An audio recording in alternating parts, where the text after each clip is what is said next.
सभी को नमस्कार। सभी उपस्थित भाई बहनों के परिवारजनों को नमस्कार। सभी उपस्थित आज के इस प्रातःकालीन बेला में भाई बहनों का बहुत-बहुत स्वागत।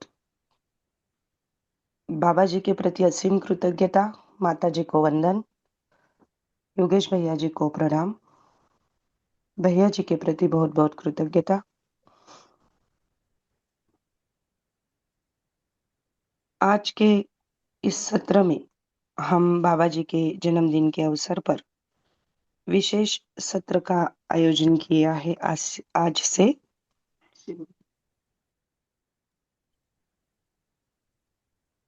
तो उस सत्र के अंतर्गत हम अलग-अलग अध्येताओं से मिलेंगे। उनके साथ संवाद करके हम बाबा जी का जो भी वाङ्मय है, वो कैसे हमारे जीने में ला सकते हैं, इस पर प्रयास करेंगे।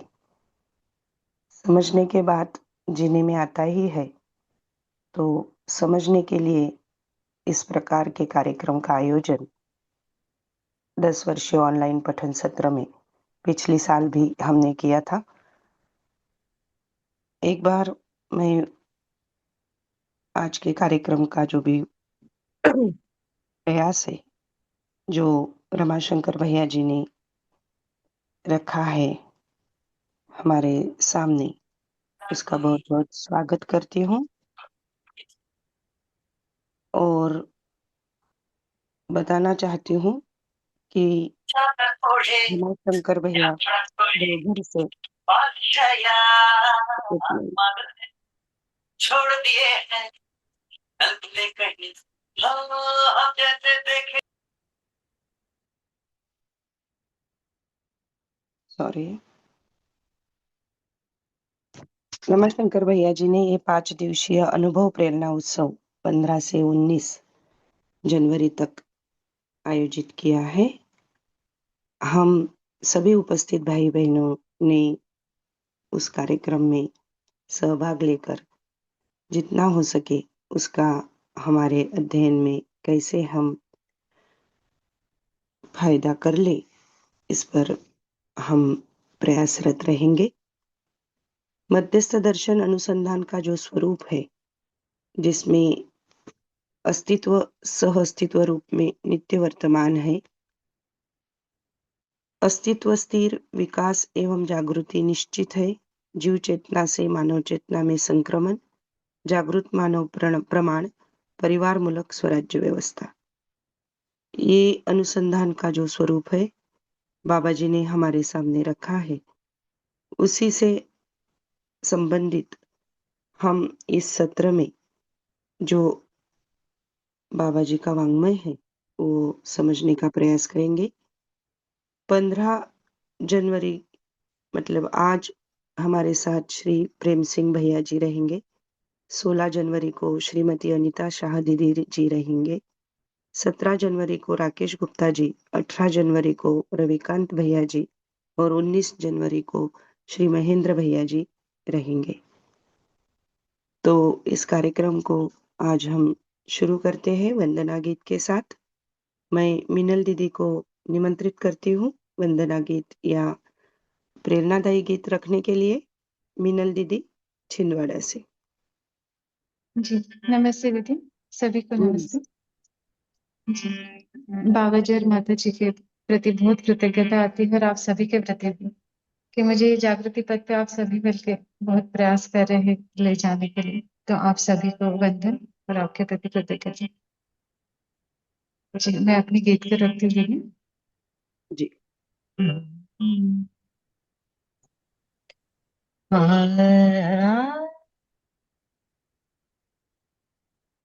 ज्ञान के दीप जला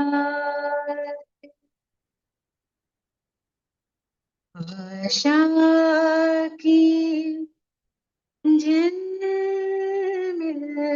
को रोशन बनाए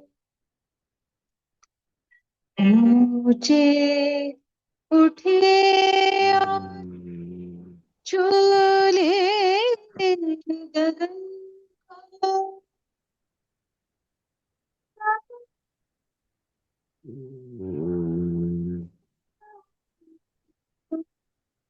जीवन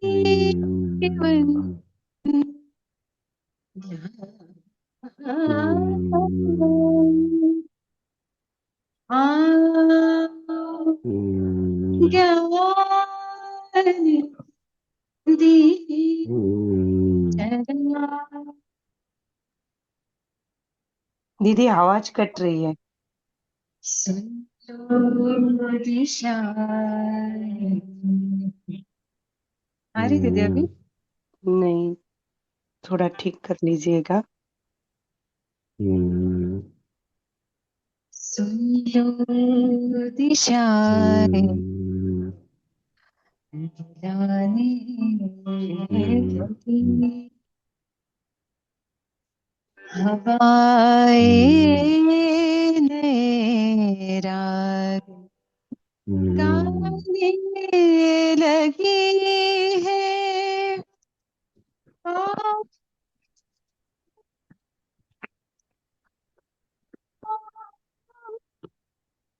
जमीन के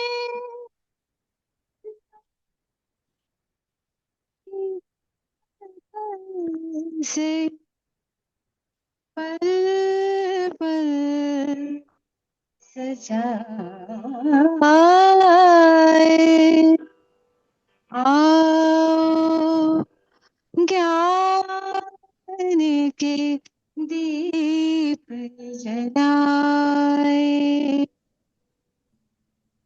सागर हमारे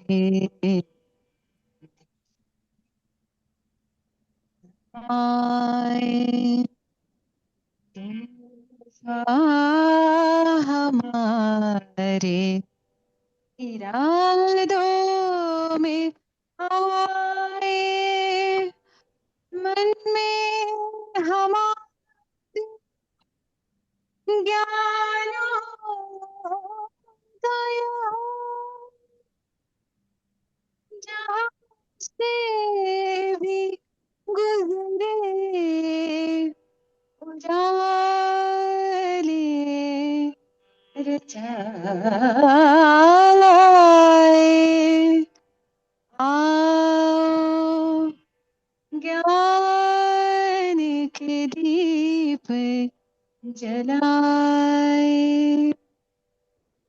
आशा की झिलमिल को रोशन बनाए, आओ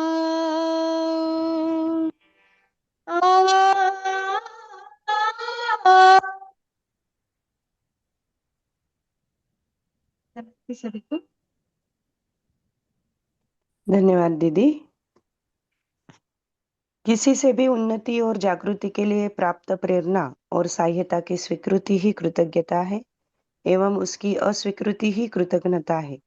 मानव का समूचा व्यवहार ही कृतज्ञता व कृतज्ञता के आधार पर ही निर्भर करता है। तो सभी के प्रति एक बार पुनश्च एक बार कृतज्ञता व्यक्त करती हूँ। बाबा जी के प्रति कृतज्ञता व्यक्त करती हूँ और आज के सत्र को शुरू करने के लिए प्रेम सिंह भाई जी के साथ मैं रमाशंकर भैया जी को आमंत्रित करती हूँ।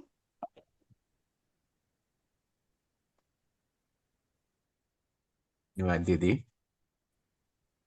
उपस्थित सभी भैया दीदीगण को सादर प्रणाम। प्रेम सिंह भैया जी को सादर प्रणाम एवं खूब खूब स्वागत। 14 जनवरी का दिन जो है, जो हमने सुना है कि बाबा जी ने इसको अनुभव सत्यापन के रूप में, अनुभव शिविर के रूप में मनाया करते थे। इस दिन हम अनुभव को हम प्राप्त हुए या नहीं हुए, इसके सत्यापन के साथ हमारे भाई बहन बाबा जी के साथ उपस्थित रहते थे। यह दिन अनुभव शिविर के रूप में क्यों हुआ, यह एक महत्वपूर्ण बात मुझे आकलित करने की लगती है। आमतौर पर महापुरुषों की जयंतियां हमारे देश में या धरती पर मनाई ही जाती हैं, किंतु बाबा जी के जन्म दिवस को अनुभव शिविर के रूप में क्यों आगे बढ़ाया गया? तो ऐसा लगता है कि जो भी जन्म दिवस की हमने आज तक जयंतियां मनाई हैं महापुरुषों की, वह कहीं न कहीं व्यक्तिवाद से या सामुदायिक चेतना से वो उससे लिप्त रही। बाबा जी का जन्मदिन भी कहीं उस दिशा में तो नहीं चला जाएगा, लेकिन इस बात को संभवतः बाबा जी पहचान ही रहे थे, क्योंकि बाबा जी के द्वारा ऐसा अनुसंधान प्रकट हुआ जो मानव जाति की अपनी वस्तु है, अस्तित्व में मानव जाति के का जो प्रयोजन है, उस प्रयोजन के लक्ष्य को पूरा करने के अर्थ में अंतिम उपलब्धि है, जिससे कि मानव, जिसे बाबा जी ने कहा कि इस धरती का मानव आज जागृति क्रम में है, और जागृति पूर्णता उनके लिए समीचीन है, जिसके लिए पूर्ण दर्शन, जहां से अथ से इति तक का अध्ययन और अध्ययन पूर्वक, अनुभव पूर्वक प्रमाण प्रस्तुत किया जा सकता है, वह समीचीन हो चुका है। इस रूप में जब अनुसंधान है, तो यह हर मानव में से कैसे यह अभिव्यक्त हो सके, जो अनुभव के स्वरूप में हर मानव का स्वतः रूप में स्वतंत्रित होकर स्वराज को प्रमाणित करने के अधिकार से संपन्नता को व्यक्त करता है। इस अधिकार को मानव जाति पहचान सके और उस अधिकार के अर्थ में अपने को नियोजित कर सके, इस आशय से समझ में आता है कि आज का दिन अनुभव शिविर के रूप में क्यों मनाया जाता रहा। इसी अर्थ से हर ऐसे दिनों को हम भी उस रूप में पहचान सकें, उसकी प्रेरणा प्राप्त कर सकें, ये एक आवश्यकता समझ में आती है। और इसी अर्थ में यह 5 दिवसीय अनुभव प्रेरणा उत्सव जो है हमारे बीच है, इसमें मुख्य रूप से साधन भैया का उसका अनुभव निर्देशन है। 5 दिन का कार्यक्रम है, 5 दिन चलेगा। आज 15-16 साधन भैया जी के निर्देशन में ही यह पूरी कार्यक्रम का स्वरूप है। तो मैं उन्हें भावपूर्ण कृतज्ञता ज्ञापित करते हुए मैं आदरणीय प्रेम सिंह भैया जी को आमंत्रित करता हूँ। प्रेम सिंह भैया जी ने एक बार में कहा कि हाँ, मैं आऊँगा, तो उनके प्रति खूब खूब कृतज्ञता। प्रेम सिंह भैया जी को हम सभी जानते ही हैं। बांदा में जो इस बार सम्मेलन हुए, वहाँ हमने भैया जी का वह सांस्कृतिक विरासत को पहचाना, जो सांस्कृतिक विरासत मध्यस्थ दर्शन के आलोक में हम सबको पहचानने की आवश्यकता है, जिसे बाबा जी ने कभी सींचा था, ऐसा हमें सूचना मिली। 92 में ही भैया बाबा जी से मिले और 98 में प्रथम अनुभव शिविर भी 1 जनवरी 1998 में बांदा में ही हुए।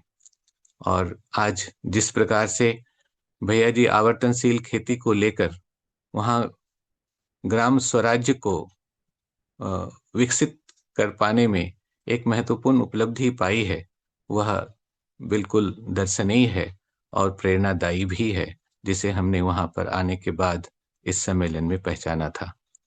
भैया जी का बाबा जी के साथ जो सानिध्य है वो लगभग 30 वर्षों का है, और इन 30 वर्षों में भैया जी ने महत्वपूर्ण उपलब्धि अवश्य पाई है। इस अनुभव प्रेरणा उत्सव में भैया जी का हमें मिलना एक हमारे लिए सौभाग्य की बात लगती है। तो मैं आमंत्रित करता हूँ श्री प्रेम सिंह भैया जी को कि आज के विषय पर वे हम सब के बीच एक प्रेरणा वक्तव्य हमें प्रस्तुत करें। जी प्रणाम भैया। जी भैया प्रणाम, सबको नमस्ते। बाबा जी के प्रति कृतज्ञता, आप सबके प्रति, साधन भैया के प्रति आभार, जिन्होंने कम से कम यह स्मरण दिलाए रखने के लिए कि हम सबका लक्ष्य अनुभव ही है, के लिए यह कार्यक्रम शुरू किया 1 हफ्ते का। और अच्छा होता कि उन्हीं से शुरू हुआ था ये तो, और ही ज्यादा प्रभावी रहता। खैर, तो मैं मुझे क्या बताना है रमाशंकर भैया? हाँ, ये मुख्य जो अवधारणा है इस हाँ कार्यक्रम का भैया, कि एक प्रेरणा हमें प्राप्त हो सके। जी, इसको हमने इस तरह से समझा कि यह अनुसंधान एक पूर्ण अनुसंधान है, जहां से अत से इति तक की पहचान मानव जाति को समीचीन हो पाई है। जी, तो इस अनुसंधान का स्वरूप मानव जाति तक पहुंचती कैसे है, ठीक और ठीक ये पहुंचेगी कैसे, इस लक्ष्य को आप कैसा देख पा रहे हैं हम सबके ठीक बीच? ठीक।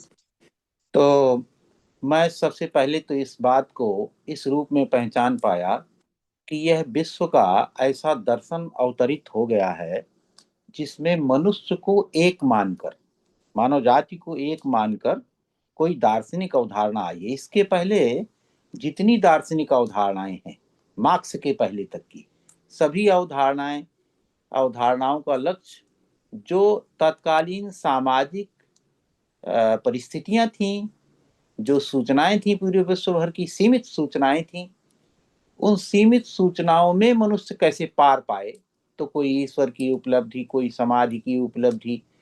वेस्टर्न फिलॉसफी को देखते हैं तो वहां पर तो छीना झपटी, लूट मार, इससे मुक्ति, जो स्टेट का दबाव था व्यक्ति के ऊपर, उससे मुक्ति, चर्च के जो दबाव थे उनसे मुक्ति, बहुत प्रकार के दर्शनों का उपलब्ध होते हैं।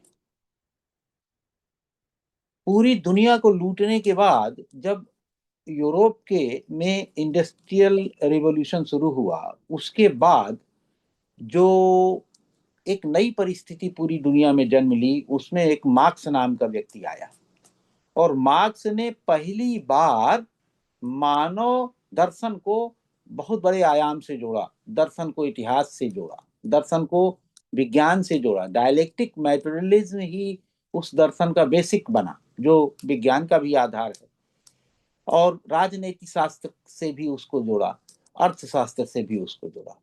तो इस प्रकार से मनुष्य के व्यक्ति से लेकर, माने मनोविज्ञान से लेकर उसकी सामाजिक परिस्थितियों तक पूरा जोड़कर एक दर्शन को प्रस्तुत किया। और उसको, हालांकि वो यूटोपिया नहीं कहते हैं, लेकिन उसका ऐसा कैलकुलेशन है कि मनुष्य जाति एक दिन क्लासलेसनेस और स्टेटलेसनेस की स्थिति में पहुंच जाएगी। अब जब क्लासलेसनेस और स्टेटलेसनेस को थोड़ा सा एलेबरेट करके देखते हैं, जूम इन करके देखते हैं, तो क्लासलेसनेस क्या है? वर्ग विहीन स्थिति पूरी दुनिया की हो, वो क्या है? उसको देखें। उस समय उनके पास सकारात्मक शब्द नहीं थे। यूरोप में सकारात्मक शब्दों का बड़ा अभाव रहा है, क्योंकि उन्होंने संघर्ष को अपना रास्ता अपनाया है। लक्ष्य चाहे जितना महान हो, लेकिन यूरोप के ने उस लक्ष्य को प्राप्त करने के लिए संघर्ष को ही रास्ता अपनाते हैं। वो ऐसा वैज्ञानिक भी करते हैं, क्योंकि ज्यादातर वैज्ञानिक सिद्धांत भी वहीं जन्म लेते हैं। और वहां की ऐसी परिस्थितियां रहीं कि उनको खाना भी बिना संघर्ष के बेचारों को नसीब नहीं हुआ, इसलिए संघर्ष ही उसको प्राप्त करने का रास्ता दिखता है। और उससे क्लासलेसनेस माने सकारात्मक स्थिति बनती नहीं है। लेकिन क्योंकि वह विचारक ने पहली बार मानव के इतिहास को माने मानव के इतिहास को, इसके पहले हम लोग अभी अपने बच्चों को क्या पढ़ाते हैं? आर्यों का इतिहास, शकों का इतिहास, हूणों का इतिहास, इसका इतिहास, उसका इतिहास। उसने सबसे पहले उसको वैज्ञानिक इतिहासवाद का नींव रखा। और मनुष्य जाति की अभी तक की, तब तक की, जब तक वो थे, माने कॉलोनाइजेशन के बाद की जो परिस्थितियां पैदा हुई थी, तब तक की मानव की एक साथ व्याख्या की। तो अभी तक दुनिया बस वहीं अटकी खड़ी थी और उसको नकारात्मक भाव में देख, क्लासलेसनेस और स्टेटलेसनेस दोनों नकारात्मक। जब स्टेटलेसनेस को सकारात्मक भाव में कहते हैं, उसी को यही कह सकते हैं ग्राम स्वराज्य, जहां पर राज्य का कोई नियंत्रण न हो, सभी समूह, हालांकि इतनी स्पष्टता उसको नहीं थी, लेकिन उसने बीज रूप में इस शब्द को लाया। वो इसी तरह स्टेटलेसनेस का मतलब है जहां पर कोई नियंत्रण न हो, और जहां क्लासलेसनेस का मतलब जहां कोई वर्गीयता न हो। तो वर्गीयता का सकारात्मक शब्द होता है अखंड समाज और स्टेटलेसनेस का स्वराज्य व्यवस्था। तो ये नींव वहां रखी गई थी। उसके बाद यह वैश्विक दर्शन है, इसको बिल्कुल इस भूल ना किया जाए कि कोई लोकल भारत में पैदा हुआ है तो भारत के लिए बात हो रही है। ये दुनिया का एकमात्र अभी तक धरती में आए दर्शनों में से ऐसा दर्शन है जो पूरी दुनिया की मानव जाति को एक मानकर ही पूरे विवेचन कर रहा है, और वो भी सकारात्मक तरीके से। तो मेरी दृष्टि में यह दर्शन अभी तक की मानव जाति की संपूर्ण उपलब्धियों में से सर्वोच्च है, महान है। अभी जितनी भी कल्पनाएं बन पाती हैं मनुष्य जाति की, उन सारी कल्पनाओं का उत्तर इसमें, समाधान इसमें उपलब्ध है, ऐसा मेरा देखना है। दूसरा जो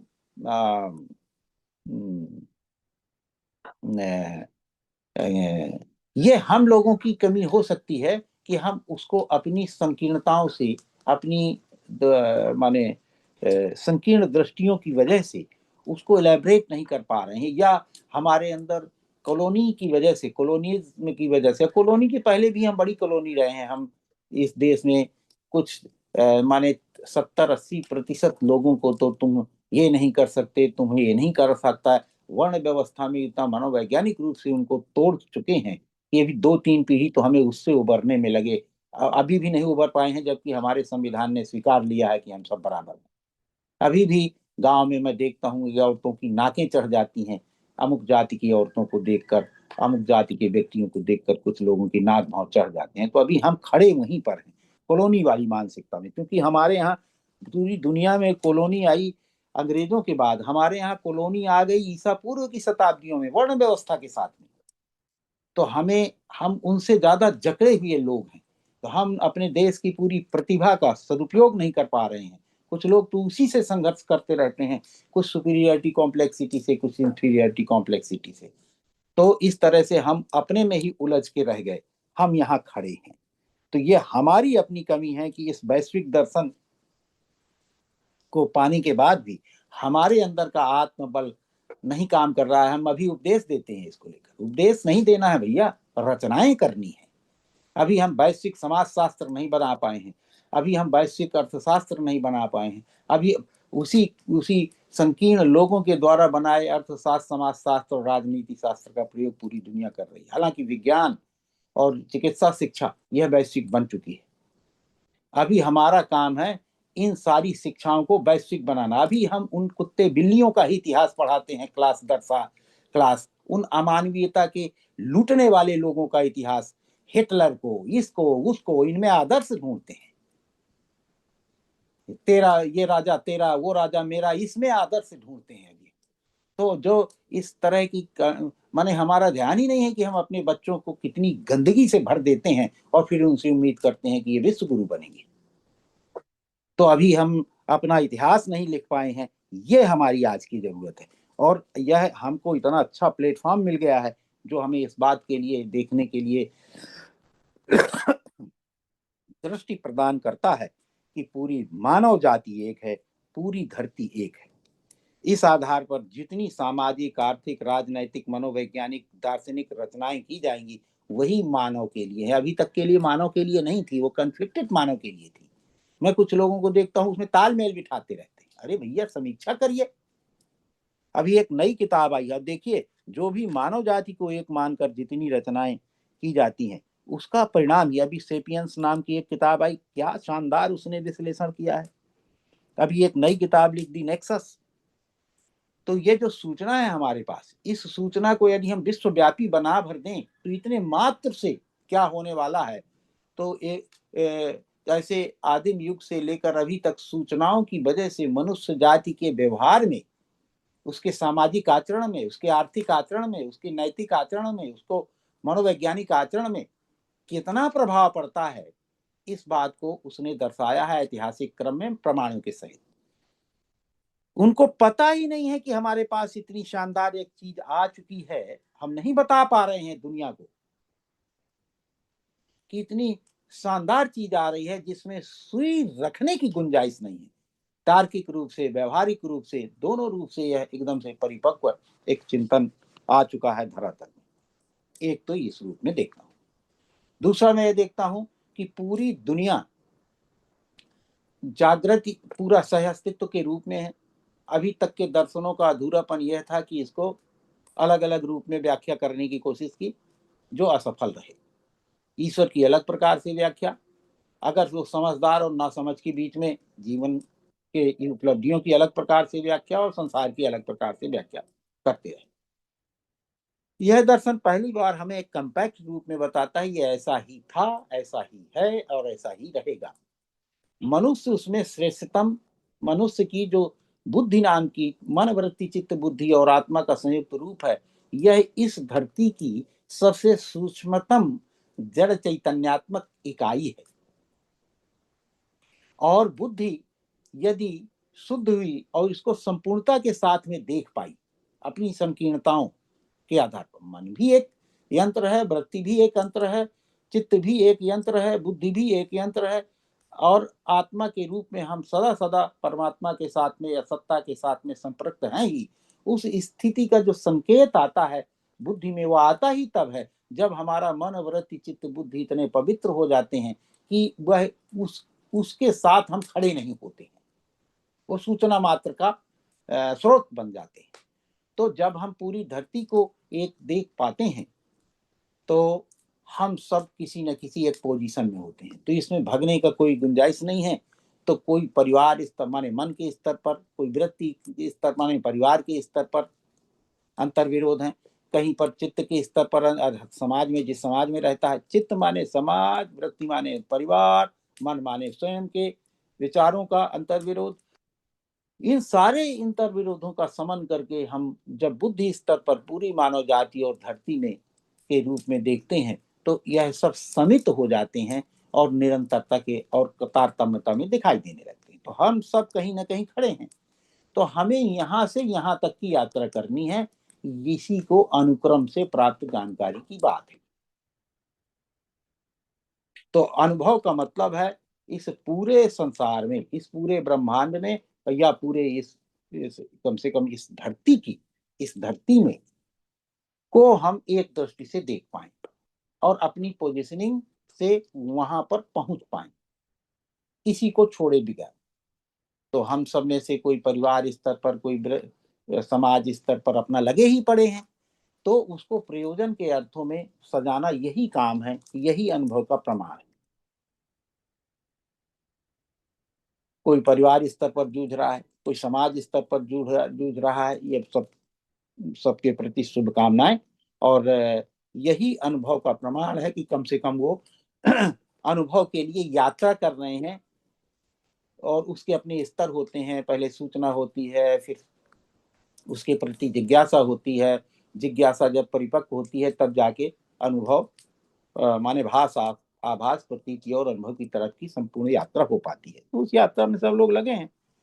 और यह मैं समझता हूँ बाबा से जितने लोग मिले हैं प्रत्यक्ष या अप्रत्यक्ष रूप से, आप सब लोग, यह एक बड़ी बात है धरती के लिए कि अनुभव की प्राथमिकता में जीवन तो बना। अभी तक तो धन की प्राथमिकता में, बल की प्राथमिकता में और इस तरह की प्राथमिकताओं में जीवन चल रहा था। कम से कम यह माहौल तो बना कि आत्मबोध की प्राथमिकता में, अनुभव की प्राथमिकता में प्रगति हुई। यह एक अच्छी प्रगति है धरती के लिए जी। तो ये दूसरी चीज। ये तीसरा तो ये स्वयं की जागृति के बारे में हो गया। मानव में आवर्तन को प्रत्यावर्तन रूपी आवर्तन, हाँ, तो इसका अनुभव, इसका जो मेरे लिए ये चीज समझ में आई कि हम दो तरह से देख पाए। मैं तो किसानों के बीच में रहता हूँ, मैं बिल्कुल इस बात के लिए सक्षम व्यक्ति नहीं हूँ कि हम शिक्षा में कोई किसी भी प्रकार का औपचारिक शिक्षा में हम कोई भागीदारी नहीं कर पाते हैं। हमारा मन भी नहीं होता है कि क्लासरूम में बैठा 6 घंटे तक 8 घंटे तक हम किसी को रोकें, ये मुझे अपराध जैसा दिखता है। तो मेरा कभी मन नहीं लगा इसमें। तो बाबा जी से एक बार बात हुई क्या किया जाए, तो ये बात हुई कि किसानों के बीच में काम किया जाए। किसानों के बीच में काम कैसे किया जाए, तो वही चीज जो क्लासरूम में बताना है वही किसानों को बताना है, बस उसमें लिख के बताना है, इसमें पिक्टोरियल बताना है। तो बाबा जी के ही सानिध्य में बैठ के एक हिस्ट्री ऑफ ह्यूमैनिटी करके जो मनुष्य के अभी तक का जो इतिहास है, मानव का इतिहास है, उसको प्रस्तुत किया जाए और उसमें उपकार का या अनुभवी जीवन का क्या प्रारूप बन के निकलता है, तो उपकार खाते में देखा। तो जैसे ही हम जिस खेत के मालिक हैं या जिस खेत में काम कर रहे हैं या जो खेत हमारी जिम्मेदारी में है, उस खेत को वैसा बना देना से हमारी समझदारी प्रमाणित होती है और हम अनुभव की तरफ प्रेरित होते हैं। जैसे एक खेत का टुकड़ा, मान लीजिए 1 एकड़ या 2 एकड़ या 5 एकड़ खेत का टुकड़ा है, तो धरती कैसी होनी चाहिए, तो उसमें एक निश्चित प्रोपोर्शन में पेड़ पौधे पशु पक्षी होने चाहिए, तो उस प्रोपोर्शन को उसने मेंटेन किया। पानी ऊपर वाला ही मनुष्य जाति का है, जमीन के नीचे का पानी अपराध है, तो तालाब का निर्माण किया कि जितना उस खेत में लगने वाला पानी है, उस खेत के लिए पानी का इंतजाम हम ऊपर वाले का करें, तभी हम प्रमाणित होंगे। और यह सब काम करते ही हम उपकारी भी होते हैं। जब हम एक तालाब बनाते हैं तो हमारा उपकार प्रमाणित होता है, लाखों जीव जंतु के पलने की व्यवस्था हो जाती है। इसी तरह से जैसे ही हम पेड़ लगाते हैं तो दिखाई देने में तो फल इत्यादि आता है, लेकिन ऑक्सीजन, चिड़ैया चुनमुन के लिए बहुत सारी व्यवस्था, तो उपकार शुरू हो जाता है। इसी प्रकार से हम पशु पक्षियों को रखना, पशु हमारे लिए, आपके लिए पशु हैं, वह एक जीवन है जो अनंत अनुभव तक की संभावनाओं के साथ में हम उसको पाल रहे हैं और उसके इच्छा को, उसके उपयोग उस धरती के को भी उपयोगी बनाने में लगा रहे हैं। तो यह एक उपकार का काम है। तो धरती जैसी होनी चाहिए वैसी धरती बना लेने भर से मैंने यहाँ देखा है, इसका एक बड़ा प्रभाव प्रमाण के रूप में आया है कि ऐसा करते ही वह व्यक्ति अनुभव करने योग्य पात्रता से संपन्न होना शुरू हो जाता है। अब उसका मन भर बनना है कि मुझको अनुभव होना है, तो वो सबसे नजदीक आ जाता है। उसके अंदर की दयालुता, उसके अंदर का जो धैर्य है, उसके अंदर का जो वीरता है, ऐसी विषम परिस्थिति में खेती में जुटे रहना, जो बहुत प्रकार का जो लालच है सरकार का, डीएपी का, यूरिया का, इसका, उसको उससे पार पाके और फिर इसमें आ जाना एक बड़ा काम है। तो उसकी धीरता वीरता दोनों प्रमाणित होने लगती है। हमने यहाँ पर देखा कि ऐसे व्यक्ति कभी भी समाज में कोई नकारात्मक काम करते दिख नहीं रहे हैं, तो हमें बड़ा उत्साह वर्धक यहाँ पर रिजल्ट आने शुरू हुए। तो यहाँ एक धीरे धीरे पूरी टीम बन गई। आप लोगों ने देखा ही है, पुष्पेंद्र भाई उसके हेड हैं, तो वो पूरे विस्तार पा रही है पूरी आसपास के क्षेत्र में। जीतू वगैरह को आप लोगों ने देखा ही होगा। यहाँ पर ऐसे 20-25 लड़के ऐसे हो गए हैं जो नित्य निरंतर लोगों को पेड़ लगाने के लिए प्रेरित करना, आवर्तनशील खेती की ट्रेनिंग के लिए प्रावधान, दसियों हजार लोग यहाँ पर आ चुके। यहाँ पर लगभग मेला ही लगा रहता है। अभी जीतू ने बताया कि कल परसों भी कुछ लड़के आए थे, तो उन्होंने भी कुछ लिखा आवर्तनशील उसके बारे में। तो बहुत बढ़िया यहाँ पर माने एक पहली बार मुझे ये लगा कि इस तरह से भी हम आवर्तनशील खेती के माध्यम से भी अनुभव की दिशा में या समाज की जिम्मेदारी लेने की दिशा में हम लोगों को आगे बढ़ते देख रहे हैं। तो आवर्तन से तो ये मेरे लिए बात हुई है। दूसरा, संतुलन के अर्थ में मैंने पूरे उपकार का क्रम देखा, तो ये संतुलन और न्याय है। तो जब हम धरती में संतुलन बना देते हैं, ऊर्जा माने जल संतुलन, वायु संतुलन, ताप संतुलन, और तीनों संतुलन से ये धरती संतुलित हुई। जब ये धरती बनी पहले से, तो जल संतुलन, वायु संतुलन और ताप संतुलन, जल संतुलन, ताप संतुलन और वायु संतुलन हुआ, तभी इस धरती में जीवंतता आई। अब वह संतुलन हमारे बनाए रखने के लिए जब हम पशु पक्षी, पेड़ पौधे और मनुष्यों का रेशियो मेंटेन करते हैं, तो वो संतुलन बना रहता है। ये रेशियो बिगड़ता है तो वो संतुलन बिगड़ जाता है, और ये मनुष्य का काम है। तो हमारा ये देखना हुआ इस क्रम में कि मनुष्य की इस धरती में उत्पत्ति हुई। अभी जो विज्ञान कहता है कि संघर्ष के लिए उत्पत्ति हुई, मनुष्य एक पशुओं की प्रजाति है। तो आवर्तन ये इसमें ये स्पष्ट रूप से आप सब लोग जानते ही हैं कि हम मनुष्य को एक नई प्रजाति के रूप में यह दर्शन प्रस्तुत करता है, न कि पशुओं की एक प्रजाति के रूप में। तो मानव आया ही, वो लोग मानते हैं कि जैसे पशु संघर्ष करते हैं, पशु जीते हैं, उसके लिए यहाँ आया है। यहाँ हमारा देखना हुआ आवर्तनशील खेती के साथ कि नहीं, मनुष्य आया ही पशु पक्षियों में, पेड़ पौधों में और होने वाले संघर्ष को दूर करने के लिए आया है, इसको समाधान के लिए आया है। तो जैसे जंगलों में देखें, आप अमरकंटक में देखे होंगे या पूरे देश में देखे होंगे, कहीं सागौन लगा है तो सागौन लगा है, कहीं कुछ लगा है तो वही लगा है।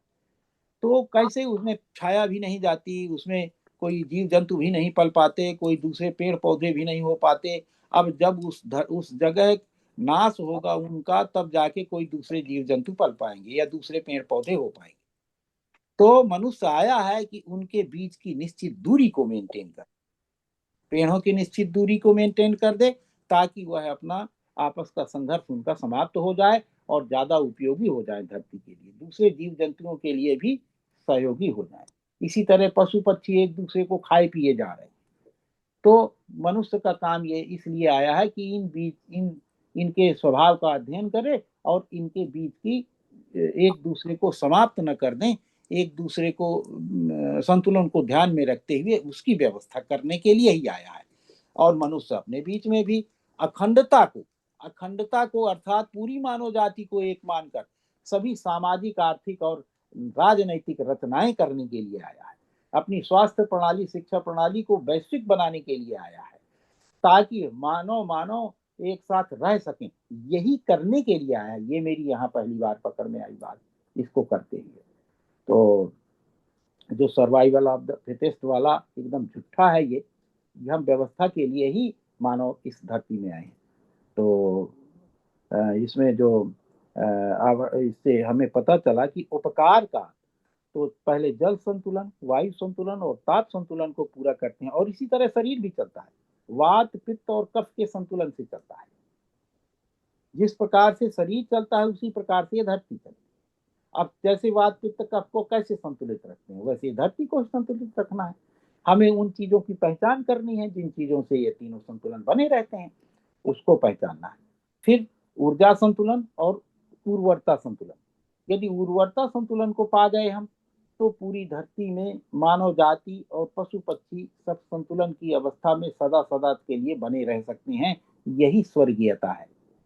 ये पांचों संतुलन हो गए तभी स्वर्गीयता है। भूमि स्वर्गताम यातु का जो कार्यक्रम है वह आवर्तनशील खेती ही है। और दूसरा है ऊर्जा संतुलन। अभी हमारी ऊर्जा कहाँ से आती है, आप सब जानते ही हैं कि कोयला को खोद के लाते हैं और नदिया का गला घोंट के लाते हैं और धरती का पेट फाड़ के लाते हैं। तो धरती का पेट ना फाड़ना, बिना ऊर्जा के हम रह नहीं सकते हैं। तो उसके लिए तमाम प्रयोग करना, खाने के लिए कौन सी ऊर्जा उपयुक्त है, प्रकाश के लिए कौन सी ऊर्जा उपयुक्त है, और दुनिया भर के जो कृषि कार्य हैं या मानव जाति जो इंडस्ट्री वगैरह लगाती है, इसके लिए कौन सी निरापद ऊर्जा है, इसको करना, ये सब काम है ऊर्जा, ये संतुलन का। तो ये संतुलन प्राप्त करते ही हमारी चेतना का विकास भी होता है। फिर जैसे ही जल संतुलन, वायु संतुलन, जल संतुलन तालाब से, वायु संतुलन और ताप संतुलन पेड़ों और पशु पक्षियों के रेशियो को मेंटेन करने से, उर्वरता संतुलन पशुओं के में, और सब प्रकार के पशु, गाय नहीं केवल, गाय के माइक्रोब्स गाय के उसमें गोबर में होता है, भैंस के गोबर में कार्बन होता है, बाकी सारे जानवरों में कार्बन बहुत अधिक होता है। और वह काम जो धरती अपने आप 5 या 4 या 3 महीने में करती है, वह हर पशु 10-12 घंटे में कर देता है। जो भी कार्बन पदार्थ खाता है उसको 10 घंटे में उत्पाद इसके लिए उर्वरता के योग्य बना देता है। और बकरी के उसमें मिनरल अधिक होते हैं, मुर्गी और जितने पक्षी जाति के हैं उनमें कैल्शियम और फास्फोरस वो भी घुलनशील रूप में प्राप्त होता है। और इन सब को मिलाकर हम खाद बनाते हैं, इससे उर्वरता संतुलन बनी रहती है। इसी प्रकार ऊर्जा संतुलन में विभिन्न प्रकार की ऊर्जाओं के उपयोग, कम से कम खेत में लगने वाली ऊर्जा तो कोई बाहर से ना आए, उसमें हम बैल का प्रयोग कर सकते हैं, हम दूसरे प्रकार के अन्य आविष्कारों का प्रयोग कर सकते हैं। फिर इसके बाद सामाजिक संतुलन, तो दायित्व और कर्तव्य में संतुलन। अभी जो गड़बड़ मचा हुआ है कि पूरी दुनिया को लूट के ला के परिवार को बनाना है, तो वो एक अपने आप में एक ऐसी अंतर्विरोधी विचार से भरे हैं कि उसका परिणाम एक विशियस सर्किल के रूप में आता है। पीढ़ी दर पीढ़ी वही गलतियां करते चले जाते हैं। तो दायित्व कर्तव्य का संतुलन का मतलब है स्वायत्तता, और मेरे परिवार के लिए स्वायत्तता, ये हमारी कर्तव्य हैं। इनको करने से कुछ नहीं मिलेगा, न करने से दुख होता है। और दायित्व तो हमारे क्या है, ये दायित्व तो है हमारे, हमने लिया है इनसे, इनको देने बिना सुख नहीं मिलेगा, और देने के बाद ये कुछ देंगे इसकी उम्मीद नहीं रखी जा सकती। और कर्तव्य का मतलब है आगे आने वाली पीढ़ी के लिए कैसे सुगम परिस्थितियां न्याय शिक्षा स्वास्थ्य के लिए बनी रहें, इसमें हमारे दिए गए योगदान से है। तो हम जो भी उत्पादन करते हैं उसका न्याय पूर्वक दोनों में वितरण करते हैं, दायित्व संबंधी कार्यों में और कर्तव्य संबंधी कार्यों में, तभी हमारा सामाजिक संतुलन बनता है। तो कहाँ तक आ गए हम? छठवां संतुलन, माने जल संतुलन, वायु संतुलन, ताप संतुलन, ऊर्जा संतुलन, उर्वरता संतुलन, फिर ऊर्जा संतुलन, फिर समाज संतुलन।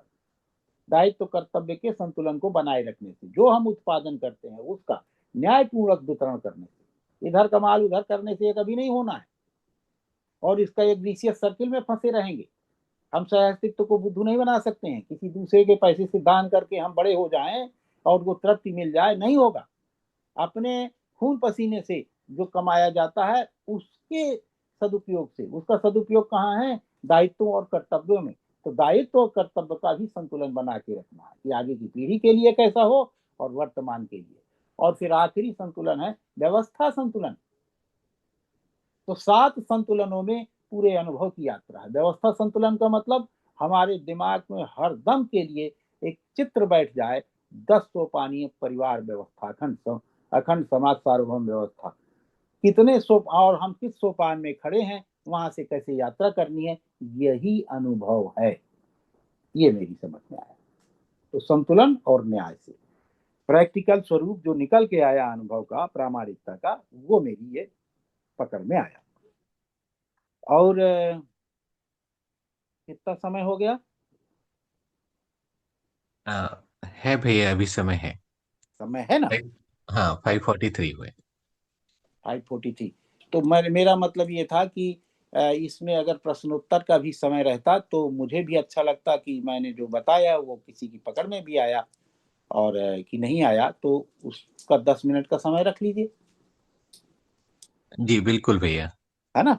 जी तो कुल मिला के मेरे लिए अनुभव का मतलब है जीना, अनुभव में जीना, और हर व्यक्ति कहीं है। उस भाषा में आते हैं हम सहअस्तित्ववादी भाषा में, तो विकास क्रम है, विकास है, जागृति क्रम है, जागृति है, और यही सहअस्तित्व है। तो विकास क्रम, विकास और जागृति क्रम की यात्रा हो गई है। हमारे अनुसार जागृति इस धरती में आ गई है। जैसे बाबा को पूरी धरती एक के रूप में दिखाई दी, उन्होंने इसको किताबों में और हम जैसे लोगों को इसका खूब दर्शन करवाया है। तो अब है क्या, जैसे मोबाइल जान गए, तो मोबाइल हम नहीं बिल्कुल बना पाते हैं, लेकिन अब यह नहीं कह सकते हैं दूसरे ग्रह वालों से कि हमारे ग्रह में या हमारे घर में मोबाइल नहीं है। इसी तरह से हम, हालांकि हम नहीं जानते, इसी तरह से अनुभव का पूरी यात्रा का एक सिस्टम आ गया है, संपूर्ण समाधान आ चुका है, वह लिखित रूप से भी आ चुका है, वह हमारे पास आ गया है। अब हम जब चाहें तब इसका उपयोग करें। अब दूसरी धरती में हम ये नहीं कह सकते हैं कि यह धरती अनुभव संपन्न नहीं। तो हमारे पास एक मानक है, मानक मिल गया है, और उस मानक के कोई किसी क्रम में खड़ा है, विकास क्रम में खड़ा है, कोई जागृति क्रम में खड़ा है, कोई कहीं भी खड़ा है, लेकिन जागृति एक सूचना के रूप में इस धरती में प्रायोगिक प्रयोग के रूप में आ चुकी है, और उसको 3 रूपों में प्रमाणित करना है। अनुभव, ये प्रयोग प्रमाण, व्यवहार प्रमाण और अनुभव प्रमाण। तो प्रयोग प्रमाण से कैसे अनुभव होता है?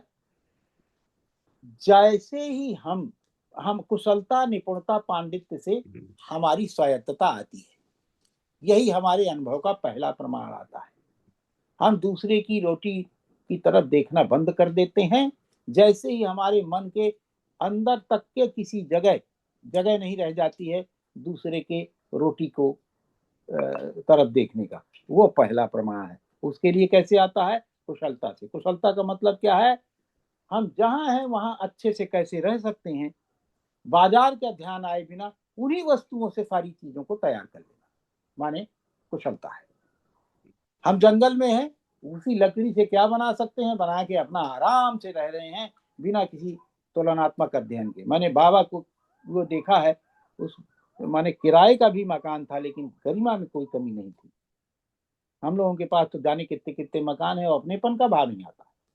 तो वो आना, कुशलता का मतलब है हर परिस्थिति में जीने का सहज, सरल और अनुभव तक की माने उसका कोई विशेष सर्किल न तैयार हो, इस तरह का कार्यक्रम बना लेना। यहीं से स्वायत्तता आती है।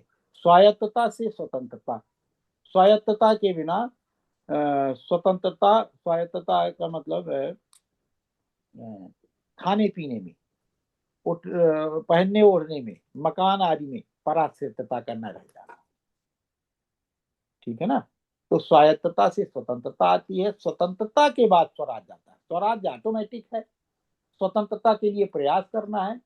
स्वतंत्रता के प्रयास के लिए पहले स्वायत्त होना है। तो स्वायत्त होना है कहे में, रोटी कपड़ा मकान में। रोटी कपड़ा मकान जैसे ही हमारा श्रम पूर्वक, संतुलन पूर्वक, न्याय पूर्वक, माने श्रम से आए संतुलन को बनाए रखते हुए और न्याय पूर्वक विनिमय हो जाए। विनिमय का आयाम कितना है? परिवार में श्रम विनिमय, जिस समाज के साथ रहते हैं श्रम विनिमय और वस्तु विनिमय, समाज के बाहर मुद्रा विनिमय। तो इस तरह से तीनों जगह न्यायपूर्ण विनिमय होने लगे। यह पूरी यात्रा है प्रयोग प्रमाण की। व्यवहार प्रमाण क्या है? व्यवहार प्रमाण जिस दिन हमें समाज के अंग के रूप में परिवार को हम देखने लगे, उस दिन हम सामाजिक हो जाते हैं। अभी हम समाज के अनुसार या राज्य के अनुसार अपने परिवार के बच्चों को प्रेरित करते हैं। तुम नौकर बन जाओ, तुम ये पद ले लो, तुम फलाना बन जाओ, तुम ढिमका बन जाओ, उनको भार में झोंकते रहते हैं। जबकि होना क्या है? परिवार परिवार को समाज को चलाने योग्य बनाना है। तो जैसे ही हम यहाँ व्यवहार प्रमाण हमारा हुआ कि हम समाज को, अपने परिवार को समाज के अनुरूप ढालने में प्रमाणित हो जाते हैं, ये हमारा व्यवहार प्रमाण है। और व्यवहार प्रमाण का दूसरा सिरा कहाँ जुड़ता है? नीति में, धर्म नीति, अर्थ नीति, राजनीति में। हम यहाँ पर भागीदारी ही करनी है, यहाँ पर स्वयं से कुछ होना नहीं। तो यहाँ पर ऐसा काम करने वालों के साथ में हम क्या पूरी बराबरी की भागीदारी। जैसे अभी बात हुई कि हमें विश्व भर में चिट्ठियां लिखनी चाहिए, हमें यूनाइटेड नेशंस को चिट्ठी लिखनी चाहिए। ये अभी वेनेजुएला में जो हुआ, दूसरे देश का राष्ट्रपति को चुरा के ले गया। अगर डिसेंट्रलाइज, अगर ये ग्राम स्वराज्य होता तो संभव था ऐसा। तो ये एक बढ़िया समय है ये चिट्ठी लिखना कि पूरी धरती में ग्राम स्वराज्य की कितनी कीमत है। ये जो छीना झपटी, एक ही पहले पूरे एक देश के लोग एक जगह पूरी पावर इकट्ठी करके धर लेते हैं, फिर उस व्यक्ति को कोई विदेशी आदमी चुरा ले जाता है, तो अब पूरा भारत चुराया गया हो जाएगा। तो 7 लाख गांव में कैसे डिसेंट्रलाइज करना है, इसको सोचा जाए, इसके लिए माहौल बनाया जाए। यही स्वराज्य के लिए आधार होगा। तो यही हमारा व्यवहार प्रमाण होगा।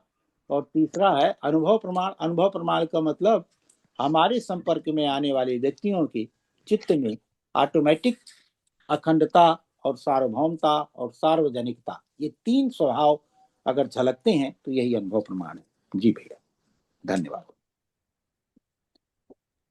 मुझे जो कहना था मैं कह चुका। अब आपने इसके लिए अवसर दिया, इसलिए आपका आभार। साधन भैया का विशेष आभार, उन्होंने जो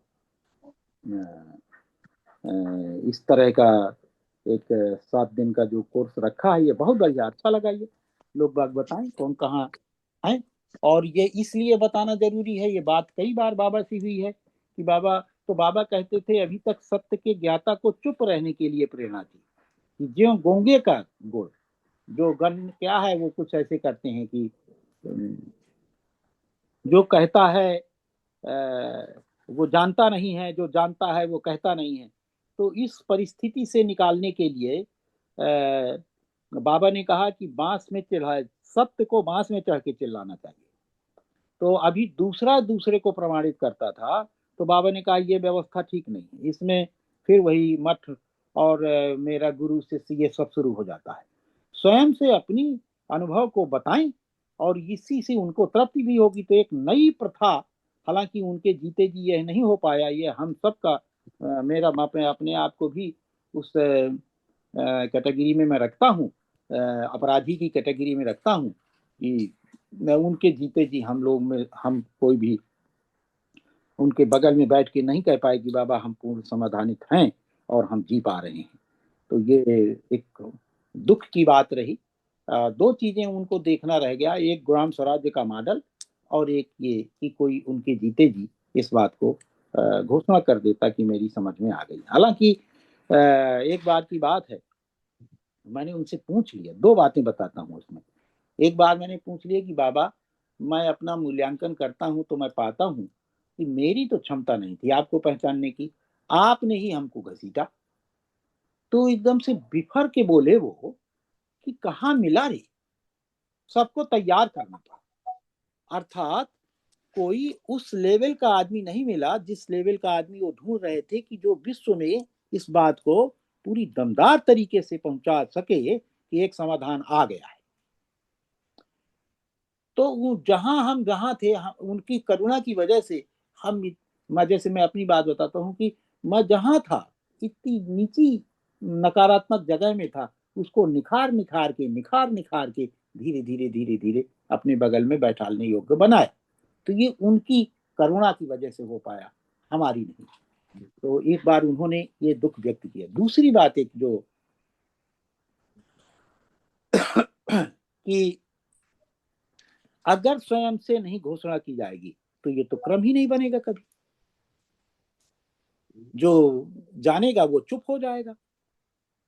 अब चुप हो जाएगा तो सामने वाला कैसे अनुमान करेगा कि कैसे होगा, तो कोई परंपरा बन नहीं पाएगी। जबकि हम सब मानव मानवीय परंपरा बनाने के लिए ही इस धरती में हमारी सार्थकता है। तो जैसे कल हमारी एक व्यक्तिगत यात्रा है, अनुभव के किसी क्रम में खड़े हुए हैं, अनुक्रम से जानकारी अनुभव है ना, तो अनुभव के किसी क्रम में खड़े हुए हैं। इसी तरह कलेक्टिवली मनुष्य भी एक यात्रा कर रहा है और कलेक्टिव मनुष्य की यात्रा बाबा जी के दर्शन के आने के बाद अभी तो कम से कम पूरी हो गई है। अब उस क्रम में हम कहाँ खड़े हुए वो हमको देखना है।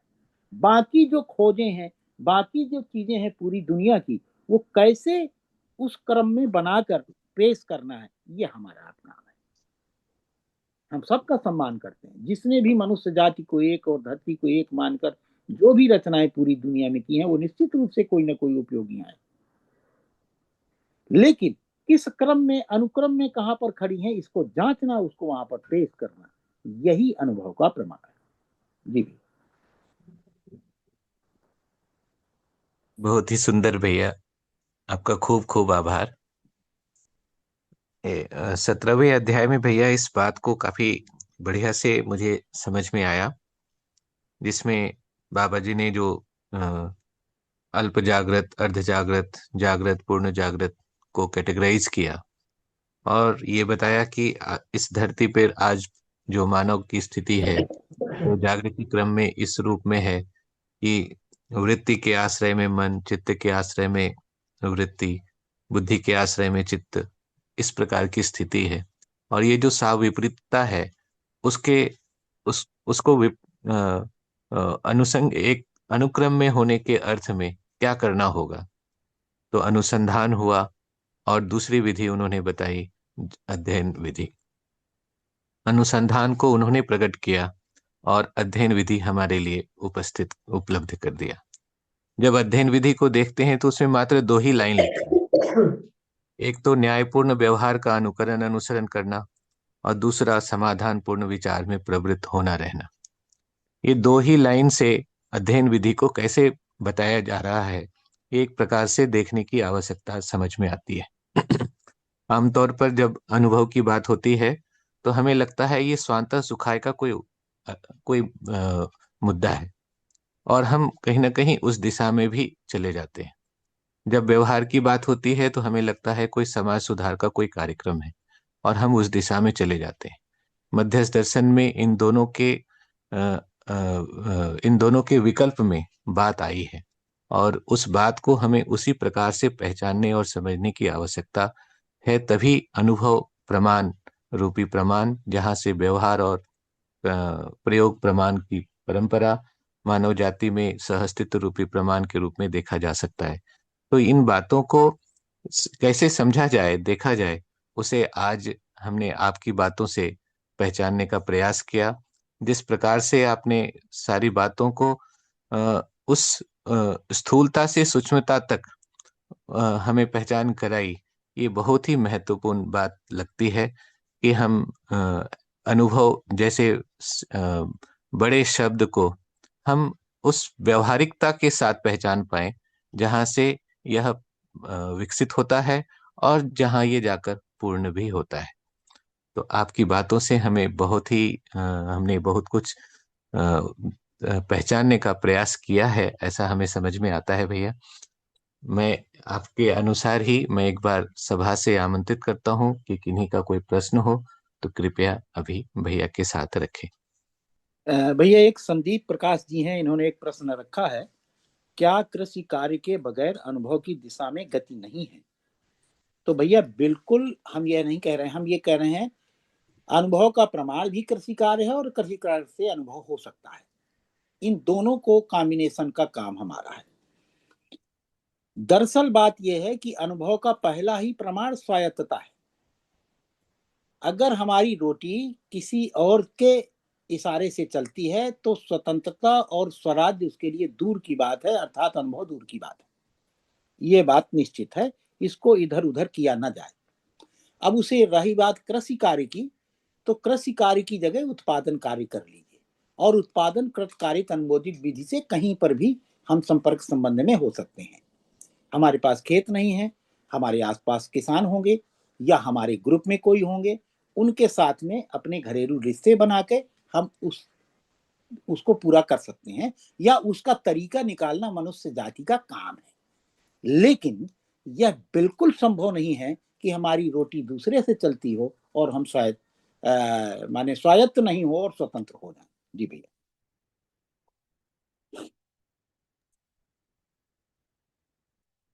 बहुत सुंदर भैया। और भी कोई प्रश्न हो तो अभी हम आगे थोड़ा 5 मिनट ले सकते हैं।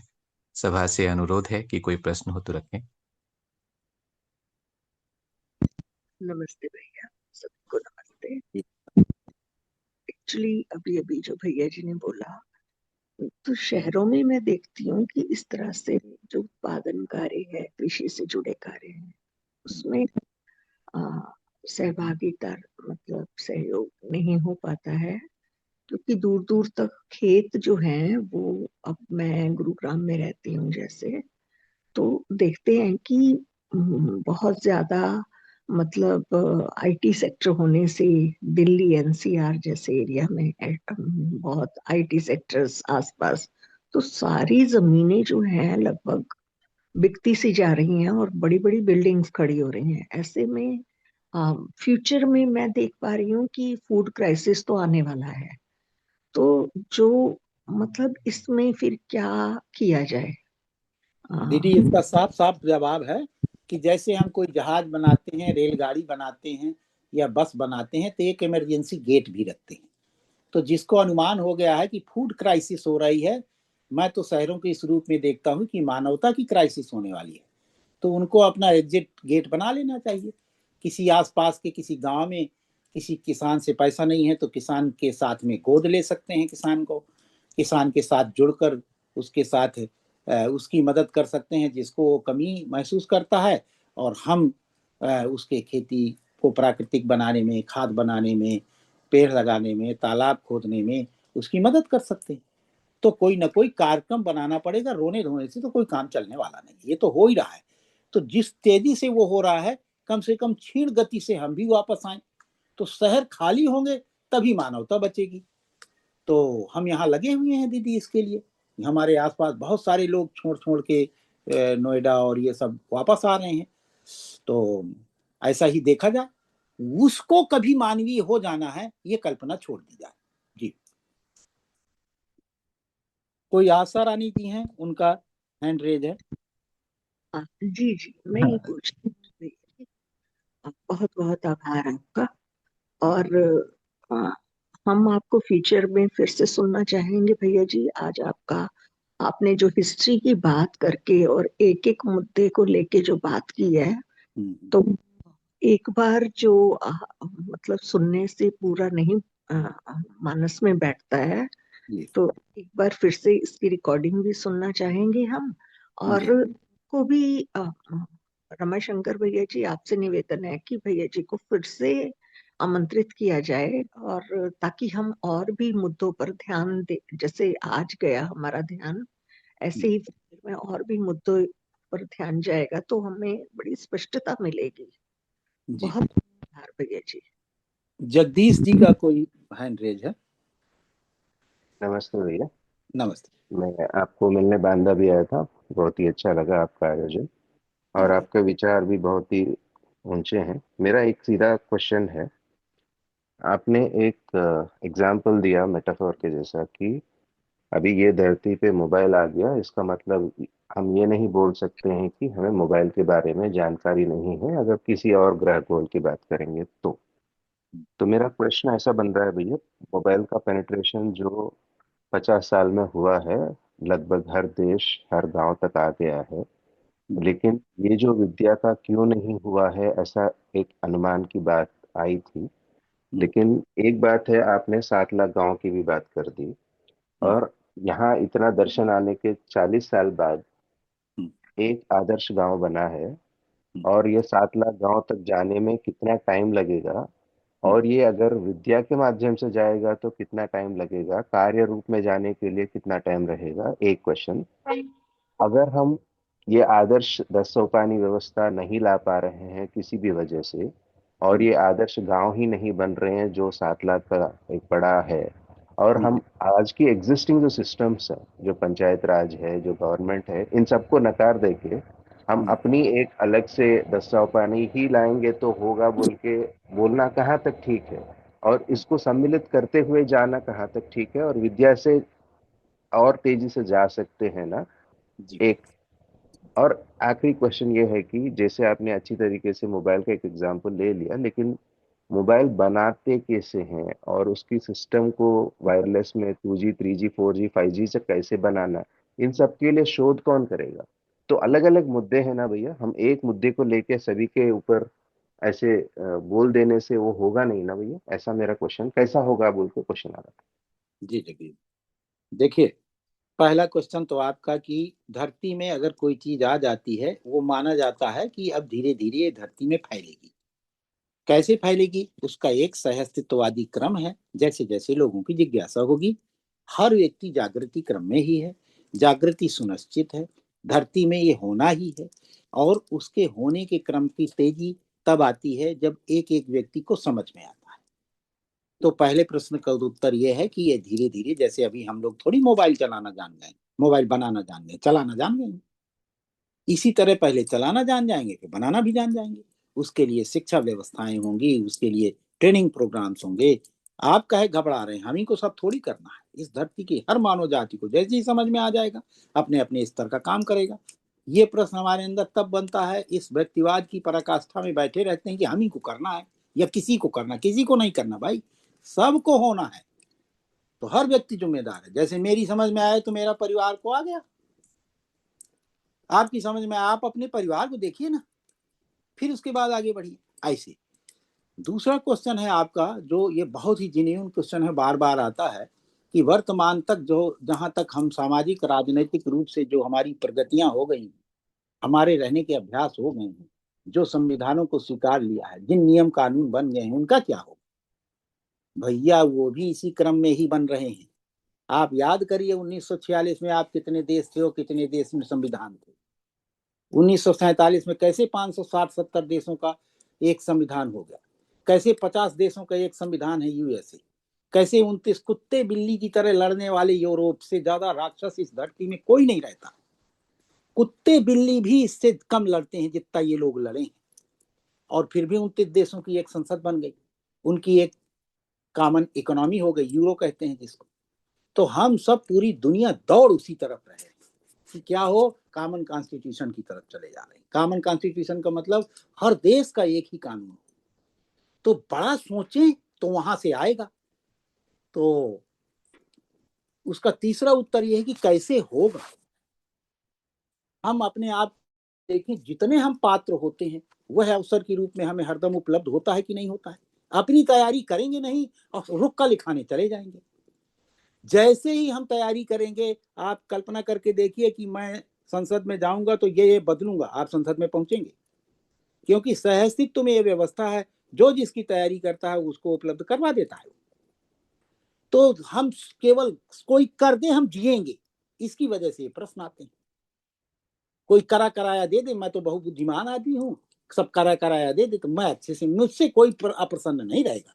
अरे भैया, हमारी जिस स्थिति में है समाज की, जिस सामाजिक स्थिति में है, जिस आर्थिक स्थिति में है, जिस मनोवैज्ञानिक स्थिति में, उस स्थिति से पूर्णता के लिए हमको कदम बढ़ाना है।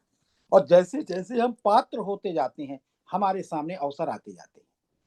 और यह धरती इंतजार ही कर रही है मेधावी लोगों का कि आके उसको एक कर दे। जी भी।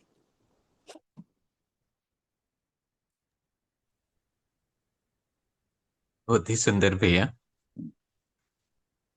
समय तो थोड़ा अधिक हो गया है। फिर भी मैं एक बार और सभा से पूछता हूँ, और कोई प्रश्न हो तो हम लोग ले ले। प्रश्न जबरिया ना उभारे जाए तो स्वाभाविक रूप से आने दिया जाए। जी जी भैया। तो भैया, आपका खूब खूब आभार। आपका भी भैया, आपने यह अवसर दिया। साधन भैया का विशेष कर आभार, पुनः पुनः आभार, सबका आभार। सब लोगों ने सुना, उनका आभार। प्रश्न पूछने वालों का आभार। एक आदमी प्रश्न पूछता है लेकिन फायदा सबको होता है। सभी का आभार, धन्यवाद। बिल्कुल भैया। मैं विशेष रूप से भैया को आभार व्यक्त करते हुए आप सभी के बीच एक बात रखना चाहता हूं कि कल अनीता शाह दीदी हमारे बीच उपस्थित रहेंगी, और इसी समय पर 5 बजे से 6 बजे जो समय है, इसी समय पर उनकी ओर से हम इसी विषय पर सुनेंगे। आज का जो सत्र है वह निश्चय ही हम सब के लिए अत्यंत प्रेरणादायी रहा है, ऐसा हम सभी ने पहचाना। भैया का सानिध्य हमें मिला, इसके लिए भैया को खूब खूब धन्यवाद।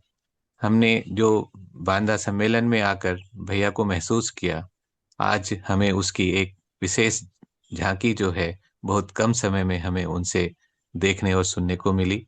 आशा दीदी ने जो कहा है कि उनका सानिध्य हमें मिलता रहे, तो निश्चय ही भैया का सानिध्य उपलब्ध है। हम उनके पास कब कब जा सकते हैं, ये हमें ही देखना है। तो हम उनके साथ रहेंगे, रहना है, ऐसी स्वयं में स्वीकृति भी है। और हम सबकी अगर ये स्वीकृति है तो हमारे साथ भैया का सानिध्य मिलता रहेगा, ऐसा लगता है। तो इसी के साथ ही आप सबको नमस्ते। हाँ, रमाशंकर भैया जी नमस्ते। भैया जी को प्रणाम। जी दीदी। भैया बहुत ही बढ़िया वो रहा भैया जी का। और हम लोग तो सौभाग्यशाली है, पिछले लगभग 1 साल से भैया के साथ प्रतिदिन 5 मतलब सप्ताह में 5 दिन अभी जैसे अभ्यास दर्शन हम समझ रहे हैं, और इसके पहले हमने कर्म दर्शन भी भैया जी से समझे। तो और उसका सारा वो भी उपलब्ध है, यूट्यूब लाइव होता है तो उत्सव पारा के उस पर। तो बहुत गहराई से अभ्यास के ऊपर इनके ऊपर ध्यान जा रहा है। और ये जो अभी क्रम शुरू हुआ, इसके लिए भी सबको साधुवाद भैया, बहुत बहुत धन्यवाद सब। धन्यवाद दीदी।